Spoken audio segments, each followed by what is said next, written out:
Google की एक छिपी हुई नज़र जो हर पल हम सब पर है। आखिर ये हमारे बारे में क्या क्या जानता है? चलिए आज डिजिटल ट्रैकिंग और प्राइवेसी की इस दुनिया को थोड़ा और करीब से समझते हैं। कभी ऐसा महसूस हुआ है कि आपका फ़ोन सिर्फ आपकी बातें नहीं सुनता, बल्कि कोई और भी है जो आपको देख रहा है? सोचिए, अभी अभी किसी दोस्त से किसी नई चीज़ के बारे में बात हुई और कुछ ही देर में ठीक उसी चीज़ का ऐड आपके फ़ोन पर दिखने लगता है। क्या ये सिर्फ एक इत्तेफाक है या फिर इसके पीछे कुछ और ही कहानी है? ये एक ऐसी निगरानी है जिसके बारे में ज्यादा बात नहीं होती। आइए देखते हैं कि कैसे गूगल सिर्फ एक सर्च इंजन नहीं बल्कि उससे कहीं ज्यादा है। हम सब गूगल को दुनिया के सबसे बड़े सर्च इंजन के तौर पर जानते हैं, लेकिन क्या ये सिर्फ उतना ही है या असल में ये एक ऐसी मशीन है जो हमारी लगभग हर ऑनलाइन एक्टिविटी पर नजर रखती है? तो अब सवाल ये है कि गूगल आखिर हमारे बारे में क्या-क्या जानता है और ये सारा डेटा हर पल इकट्ठा कैसे होता है। चलिए इस रहस्य से पर्दा उठाते हैं। हर बार जब गूगल पर कुछ भी सर्च किया जाता है, हर वो यूट्यूब वीडियो जो देखा जाता है और हर वो जगह जहां गूगल मैप्स का इस्तेमाल होता है, ये सारा का सारा डेटा पता है चुपचाप रिकॉर्ड हो रहा होता है। गूगल के पास आपकी सर्च हिस्ट्री, लोकेशन हिस्ट्री और आपकी पूरी ऑनलाइन एक्टिविटी का कच्चा चिट्ठा होता है। उसे ये तक पता होता है कि आप किसके साथ हैं, क्या पसंद करते हैं और क्या खरीदना चाहते हैं। हमें लगता है कि हम इंटरनेट इस्तेमाल कर रहे हैं, लेकिन असलियत तो ये है कि इंटरनेट हमें ऑब्जर्व कर रहा है। और सबसे हैरान करने वाली बात तो ये है कि ये ट्रैकिंग सिर्फ तब नहीं होती जब आप गूगल इस्तेमाल कर रहे हो। नहीं, ये तो बैकग्राउंड में लगातार चलती रहती है। मतलब साफ है, हमारा फ़ोन एक फुल टाइम ट्रैकिंग डिवाइस बन चुका है। तो अब सवाल ये है कि हमारे इस डेटा का असली सच क्या है? आखिर गूगल ये सब कर क्यों रहा है?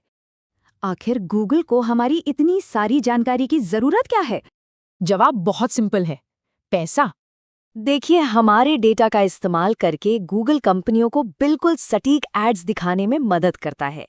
मतलब वो आपको ठीक वही चीज दिखा पाते हैं जिसे खरीदने के चांस सबसे ज्यादा हों। और यहीं पर सारा खेल बदल जाता है। यहाँ हम प्रोडक्ट खरीद नहीं रहे हैं, हम खुद ही प्रोडक्ट बन चुके हैं। अच्छा, ये सब सुनकर अगर अपनी प्राइवेसी की चिंता हो रही है तो आप अकेले नहीं हैं। लेकिन अच्छी खबर ये है कि अपने डेटा पर कंट्रोल वापस पाया जा सकता है। कुछ जरूरी कदम उठाकर खुद को काफी हद तक सुरक्षित किया जा सकता है। पहला, एक भरोसेमंद वीपीएन का इस्तेमाल करें। ये आपकी इंटरनेट एक्टिविटी को छिपा देता है। दूसरा, एक अच्छा पासवर्ड मैनेजर यूज करें। और तीसरा, एंटीवायरस टूल से अपने डिवाइस को सेफ रखें। और हाँ, ये कोई स्पॉन्सर्ड सलाह नहीं है, बस आपकी सेफ्टी के लिए एक सुझाव है। इसके अलावा अपने फ़ोन की सेटिंग्स में कुछ छोटे-मोटे बदलाव करके भी प्राइवेसी को मजबूत बनाया जा सकता है। अपनी लोकेशन हिस्ट्री बंद कर दीजिए, ऐड पर्सनलाइजेशन को डिसेबल कीजिए, ब्राउजिंग के लिए इनकॉग्निटो मोड का इस्तेमाल करें और हाँ, समय-समय पर अपने ऐप्स की परमिशन ज़रूर चेक करते रहें। लेकिन ये कहानी सिर्फ एड्स तक ही नहीं रुकती। असली खतरा तो इससे कहीं बड़ा है और वो है प्रिडिक्शन, यानी भविष्यवाणी करने और हमें प्रभावित करने की ताकत का। गूगल आपको इतनी अच्छी तरह जानने लगता है कि वो ये अंदाज़ा लगा सकता है कि आप आगे क्या पसंद करेंगे, क्या सोचेंगे या फिर किस चीज़ पर क्लिक करेंगे। और यही सबसे खतरनाक बात है, क्योंकि जब कोई सिस्टम आपको इतनी गहराई से समझने लगे, तो जाहिर है वो आपके फैसलों को भी प्रभावित कर सकता है।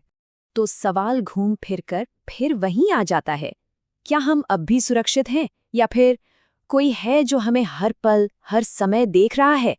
इस बारे में सोचिएगा ज़रूर। और हाँ, आज ही अपने फ़ोन की प्राइवेसी सेटिंग्स को चेक कीजिए।